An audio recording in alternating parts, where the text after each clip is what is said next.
विवेकानंद को दीनता और हीनता बिल्कुल पसंद नहीं थी। यहाँ तक कि वे दैन्य भाव की भक्ति को भी बिल्कुल पसंद नहीं करते थे। मैं नीच हूँ, मैं अति दीन हूँ, मैं कुछ नहीं हूँ, ऐसे भाव उन्हें बिल्कुल नापसंद थे। वे कहा करते थे, क्यों स्वयं को हीन क्यों सोचना, आत्मग्लानि से क्या लाभ है। हम लोगों के लिए अंधकार कहाँ है, हम तो ज्योति की संतान हैं। जो ज्योति इस विश्व को उद्भासित कर रही है, हम उसी में विश्वास करते हैं और उसी में डूबे चल फिर रहे हैं। कभी कभी ज्ञान गंभीर लोग उन्हें मनोविनोद करते हुए देखकर कहा करते थे, स्वामी जी, आपको इस तरह की चंचलता चपलता शोभा नहीं देती। इस पर स्वामी जी कहा करते थे, हम तो आनंद की संतान हैं, हम दुखी और उदास क्यों बने रहे।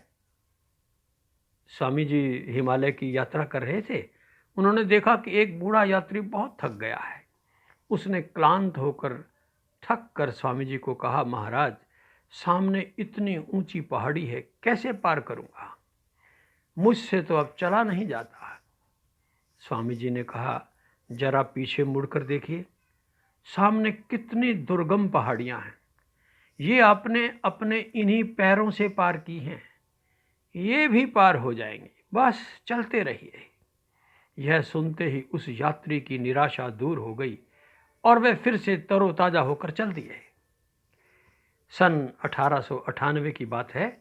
कुछ विद्यार्थी उनकी प्रसिद्धि सुनकर उनके पास आए। उन्होंने श्रद्धा से सिर झुकाया और प्रार्थना की, गुरुजी, हमें गीता का ज्ञान दीजिए। विवेकानंद ने उनसे कहा, जाओ मैदान में जाकर फुटबॉल खेलो, देश को लोहे के पुट्ठे और फौलाद जैसे स्नायुओं वाले युवक चाहिए। विवेकानंद स्वभाव से बड़े विनोदी भी थे। वे हंसी और मनोविनोद का कोई भी अवसर चूकते नहीं थे। उनके विनोदी स्वभाव का परिचय कुछ प्रसंगों से मिलता है। श्रीमती ब्रीड ने स्वामी जी को अनेक मनोरंजक घटनाएं सुनाई। एक घटना उन्हें भुलाए नहीं भूलती कि एक स्थानीय निवासी की पत्नी मर गई। वह उसके ताबूत के लिए कुछ कीले मांगने पादरी के घर गया। पादरी कीलों का प्रबंध करने लगा। पीछे से उसने पादरी की रसोईदारिन से पूछा, क्या तुम मेरे से विवाह करोगी।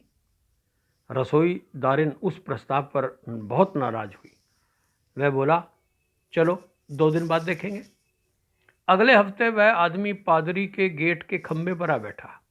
हमने उत्सुकता से देखा, वह टोपी को टेढ़ा करके उसमें एक पंख खोस कर बैठा था। उसने बालों में तेल इतना लगा रखा था कि उसकी एक बूंद गालों तक बह आई थी। संयोगवश उन्हीं दिनों स्वामी जी अपना एक तेल चित्र बनवाने के लिए बीच बीच में चित्रकार के घर जाकर बैठा करते थे। चित्रकार ने चित्र कितना बना दिया, यह देखने के लिए एक दिन श्रीमती ब्रीड चित्रकार के घर गई। स्वामी जी भी साथ थे। उन्होंने देखा, थोड़ा सा तेल चित्र के गाल पर बह आया है। स्वामी जी बोल पड़े, चलो जी, यहाँ तो रसोईदारिन से शादी की तैयारी चल रही है। यह सुनते ही सब जगह ठहाका ठहाका फूट पड़ा।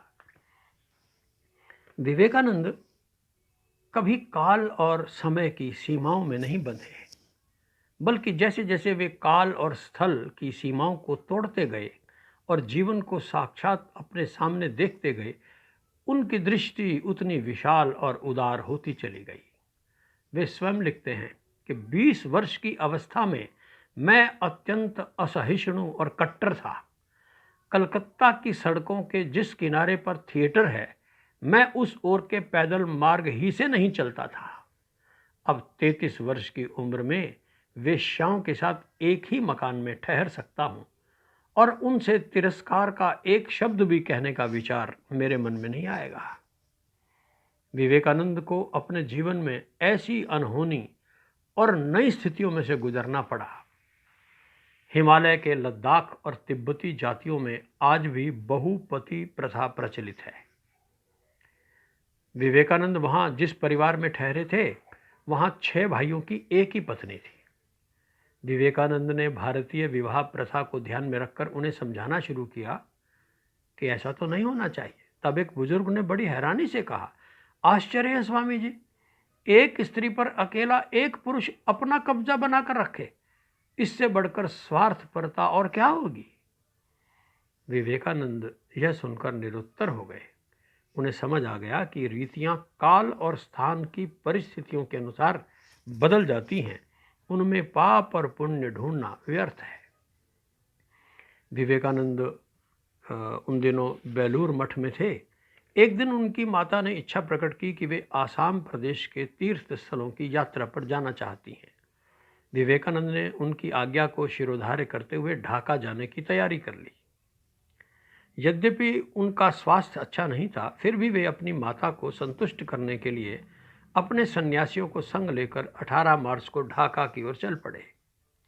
एक दिन की बात है, स्वामी जी ढाका के प्रसिद्ध जमींदार मोहिनी मोहन दास महाशय के यहाँ ठहरे हुए थे। एक नवयुवक बार बार स्वामी जी के पास आता और उन्हें एक फोटो के दर्शन करवाता, फिर पूछता, बताइए स्वामी जी ये कौन है, ये अवतार हैं या नहीं। स्वामी जी ने उसे अनेक बार समझाया कि इन बातों में समय व्यर्थ न किया करे, परंतु वह माना नहीं, बार बार आकर यही प्रश्न दोहराता।